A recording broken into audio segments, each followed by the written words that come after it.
In today's video, I want to analyze military conscription, and I'm going to be arguing that it is indeed a form of slavery.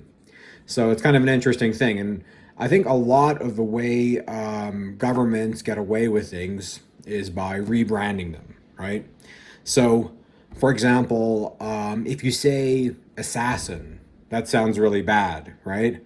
But then when you say like mercenary, it's like, well, that's fine, you know? Well, if the government gets a bunch of mercenaries to go out and kill a bunch of people, well, that's okay, right? But if they hired an assassin, they're bad, right? So when a civilian does like government behavior, it becomes a bad thing.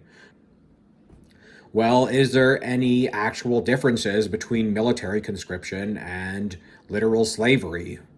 Well, a slave has no control over their body. A slave has no control over their mind.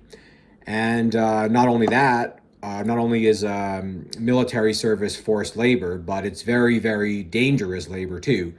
The commander or government essentially has the right to kill you for whatever purpose they seem fit.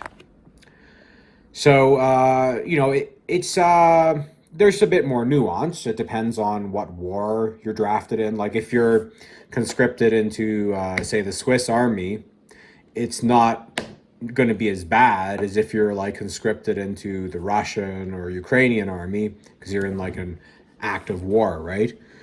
And that's the same thing with literal slavery. You'd find the same thing too. Some slave owners were very brutal and nasty people, and some of them treated their slaves kind of like buddies. And now I was studying the Ottoman Empire a bit. It's an interesting piece of history you don't learn too much about in the West.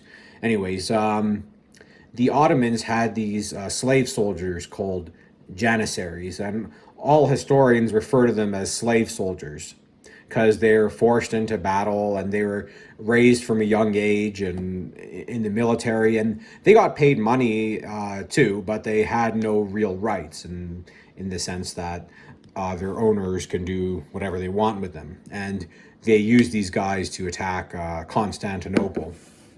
Anyways, and nobody debates that these dudes are slaves and that the Ottomans had a slave army.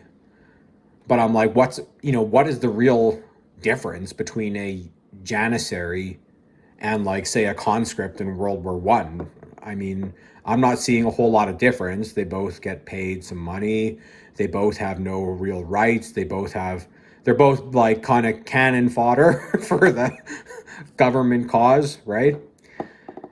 And I think, if we really abstract the core elements of slavery, and I would say the core element is you don't have freedom over your body. That's like the first level of slavery.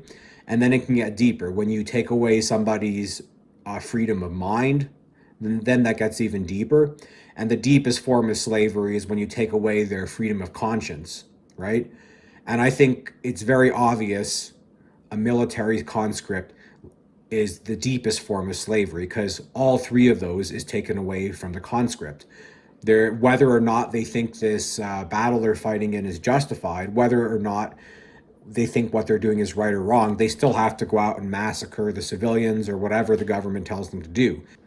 So if we accept that military conscription is slavery, then isn't like every government on the planet guilty of slavery? Yes, absolutely. I think that's pretty obvious. Governments are pretty bad.